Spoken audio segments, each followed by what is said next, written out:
అర్జునుడు ఇలా అన్నాడు, నీవు వివస్వానుడి తరువాత ఎంతో కాలానికి పుట్టావు. మరి నీవు ఈ విద్యని అతనికి ప్రారంభంలోనే ఉపదేశించావు అంటే నేను దాన్ని ఎలా అర్థం చేసుకోవాలి? శ్రీ భగవానుడు ఇలా అన్నాడు, మన ఇద్దరికీ ఎన్నో జన్మలు గడచినవి, ఓ అర్జునా. నీవు వాటిని మరిచిపోయావు, కాని అవన్నీ నాకు జ్ఞాపకం ఉన్నాయి, ఓ పరంతపా. నేను పుట్టుకలేని వాడిని అయి ఉండి కూడా, సమస్త ప్రాణులకు ప్రభువునే ఉండి కూడా, నాశములేని వాడినై ఉండి కూడా, నేను ఈ లోకంలో నా యోగమాయా దివ్య శక్తిచే అవతరిస్తుంటాను. ఎప్పుడెప్పుడైతే ధర్మము క్షీణించునో, అధర్మము ప్రబలునో, ఓ అర్జునా, ఆ సమయంలో నన్ను నేను భూలోకంలో సూచించుకుంటాను.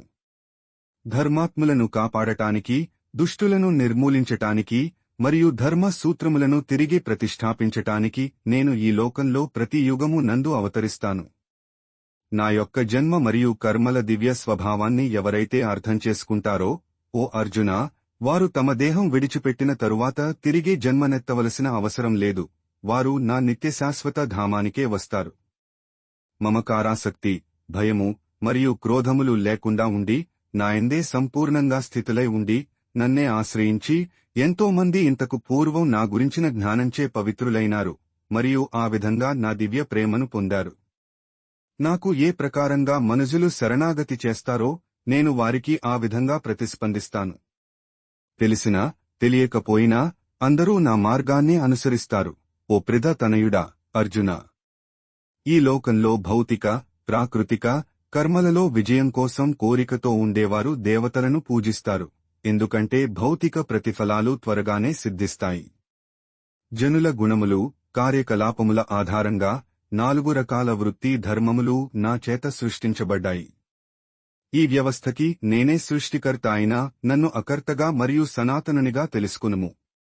కర్మలు నన్ను అంటవు, నేను కర్మఫలముల యందుకూడా ఆసక్తుడను కాదు. ఎవరైతే నన్ను ఈ విధంగా తెలుసుకుందురో వారు కర్మ బంధములలో చిక్కుకోరు. ఈ సత్యమును తెలుసుకుని ప్రాచీన సమయంలో మోక్షము పొందగోరిన వారు కూడా తమ కర్మలను ఆచరించారు. కాబట్టి ప్రాచీన మునుల అడుగుజాడలలో నడుస్తూ నీవు కూడా నీ కర్తవ్యమును నిర్వర్తించుము. కర్మ అంటే ఏమిటి? అకర్మ అంటే ఏమిటి? వివేకవంతులు కూడా దీనిని అర్థం చేసుకోవటంలో తికమకపడుతున్నారు. ఇప్పుడు నేను నీకు కర్మ రహస్యం వివరిస్తాను.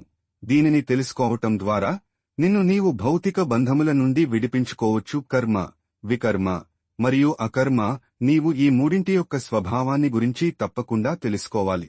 వీటి గురించి ఉన్న యథార్థం నిగూఢమైనది మరియు అర్థం చేసుకోవటానికి క్లిష్టమైనది. ఎవరైతే అకర్మ యందు కర్మను మరియు కర్మ యందు అకర్మను దర్శించుదురో వారు మానవులలో నిజమైన బుద్ధిశాలురు. వారు సమస్త కర్మలను చేస్తూనే ఉన్నా వారు యోగులు మరియు వారి సమస్త కర్మలలో ప్రావీణ్యులు.